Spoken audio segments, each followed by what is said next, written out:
This final young man you will see is named Thomas. I was going to see him and talk to him for the very first time. It is his brother, François. He is the one who had contacted me on one of the internet forums. Unfortunately, he could not be here that day, so it was their grandmother who had agreed to welcome me and explain me what the situation was. François, the big brother, didn't want his grandmother to be seen in this documentary. This is why, of course, I respected his will and I blurred her out.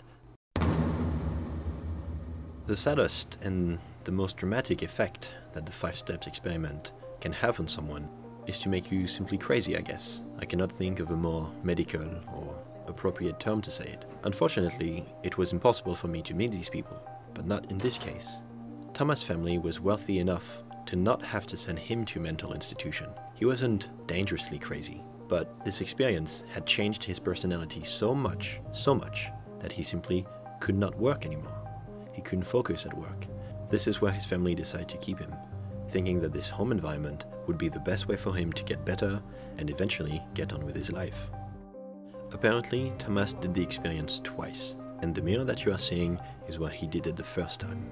After that first experience, he acted a bit strange, a bit cold, but nothing dramatic apparently. It is the second time that things got really out of hand. After telling me about all those elements, this very kind of lady finally led me to her grandson. She had told him that someone was coming with a camera to film him and ask him questions. He had apparently had no reaction to it, so when she knocked on the door, I really did not know what to expect at all.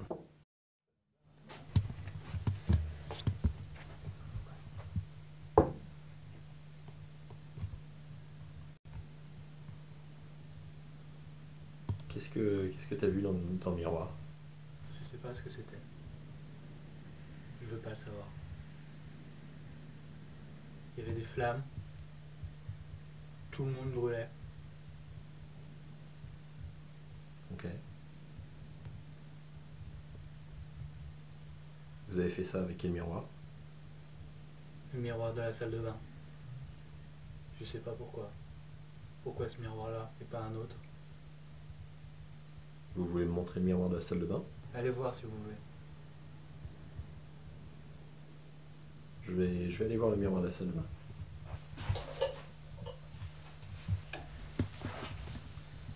C'est ce miroir ici?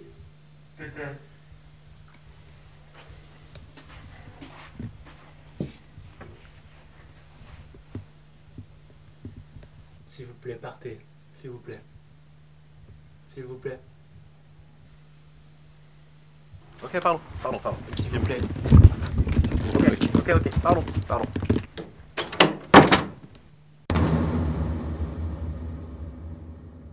Well, this wasn't much for a final interview. I'm very sorry about it, but there was no way I could go back in that room and ask more questions. So, again, it was Thomas and François' grandmother who explained to me that Thomas had been seen by psychiatrists and psychologists, but that for the moment there had been no breakthrough of any kind, and that he was simply closed to everything.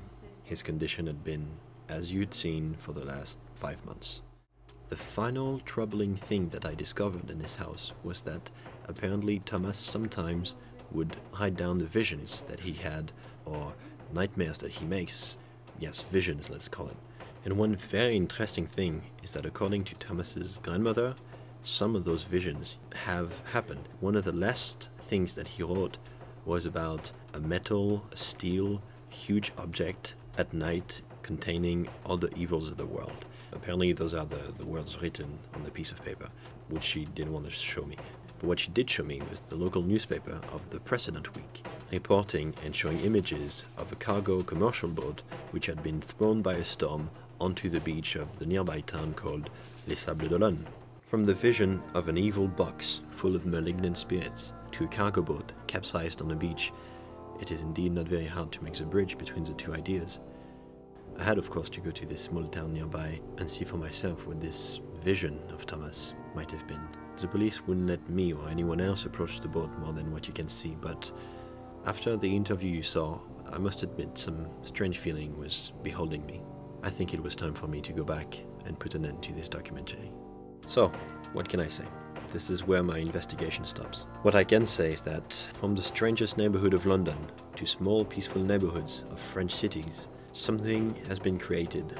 It can be a helpful, wonderful, enlightening experience for some people, but unfortunately for many others, it brings only dismay, unhappiness, and a sinister vision of the future. To me, it's not a surprise that such an experiment was created in Camden Town.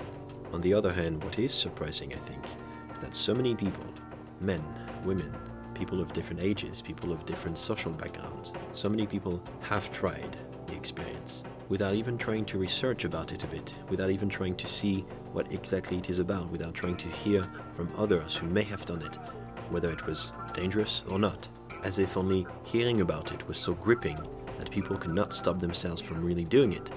But after meeting all the people who I've met, I think that the chance to have a non-profitable experience is too high to take the risk. So, my only advice is, if you've watched my documentary, I hope you enjoyed it, and if you do want to make the 5 steps experiment, please think about it carefully. Research, go yourself on the forums, hear about it, read about it, and then make your decision only as a responsible and well-informed person. That is my report about the 5 steps experiment.